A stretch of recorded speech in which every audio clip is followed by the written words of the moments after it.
ካውንስል የሚያክል ነገር ጀምራችሁ የት ደርሳችሁ ነው እናንተ አሁን ሀገር እናግዝ የምትሉት? መጨረስ ኢንስቲትዩሽን መፍጠር። ኢንስቲትዩሽን ቀላል ነገር አይደለም። ቸርች ይጀምራል አያልቅም። አገልጋይ ይመጣል ይጀምራል፣ በቃ መጣ ሲባል አያልቅም፣ ይሄዳል። ዲሲፕሊን ያስፈልጋል።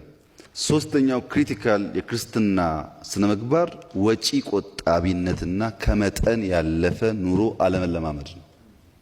ከመጠን ያለፈ ነገር ልምምድ በዝቷል። በልክ እንለማመድ።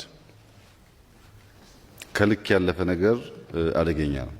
ወደ ቅድም ፖይንት ስመለስ ከኢትዮጵያ ኦርቶዶክስ ተዋህዶ አንድ ነገር መማር ያስፈልጋል። የኢትዮጵያ ኦርቶዶክስ ተዋህዶ በየገጠሩ የምታነጻቸው ቤተክርስቲያኖች 99% እዚሁ ባለ ምእመን ሱኒና 10 ሳንቲም የተደመረ ተዋጥቶ የሚሰራ ስራ ከየትም ይመጣ አይደለም።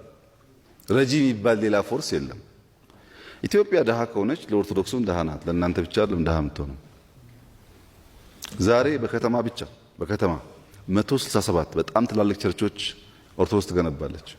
አዝ ኦፍ ቱዴይ ኮሚትድ በሆኑ ፐርፐዙን ባመኑ አላማውን ባመኑ ሰዎች ኮንቲኒየስ ሰፖርት ነው የሚሰራው።